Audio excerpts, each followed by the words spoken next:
Сәлем достар, сіздермен бірге Пазл канал. Күнделікті өмірде біз көптеген сұмдық жағдайлар жайлы жаңалықтардан естіп жатамыз. Бірақ мұндай қорқынышты жағдайлар мектепте болады деп ойламаймыз. Бүгінгі видеода сіздердің назарыңызға мектептегі 5 сұмдық жағдай.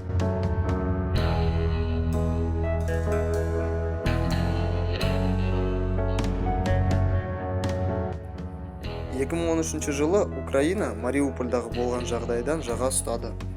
9 сыныпта оқитын қыздар өздерімен сыныптас қызды бауыздаймыз деп қорқытып өзінің асылуына итермелеген.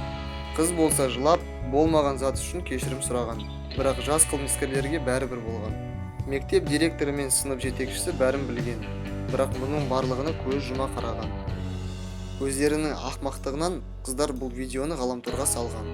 Мұның барлығын полиция қызметкерлері көріп қалған. Жасөспірім қылмыскерлер өз жазасын алды. 2016 жылдың ақпан айында Нижний Тагил қаласының бір мектебінде ПТУда оқитын Илья деген самбомен айналысатын бала сол мектептің Вячеслав Пушкин деген ұстазын барлық күшпен ұрған. Оның себебі өзінің қызы сол ұстазбен кездеседі деп ойлаған. Бірақ Илья оны басқа біреумен шатастырып алған. Бұл соққыдан соң Вячеслав Пушкин алған қатты жарақаттардың салдарынан 3 күннен соң көз жұмған. Психикалық ауытқулары бар балаларға ерекше қарым-қатынас керек.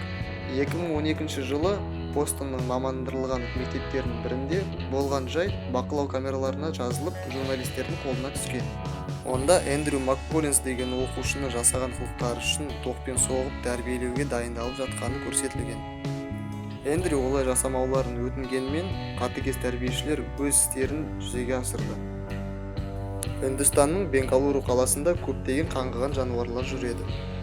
Бірақ жабайы леопардты мектеп аумағына кіріп кетеді деп ешкім ойламаған. Қаншама адам оны қуып жібермекші болғанымен, бұл ешкімнің қолынан келмеді. Леопард әбден қыдырып болдым-ау деген кезде өзі кетіп қалған.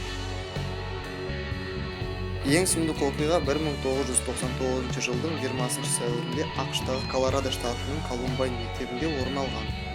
Осы мектептің 2 оқушысы қарумен мектепке кіріп, жолдарына кездескен барлық адамдарды атқан.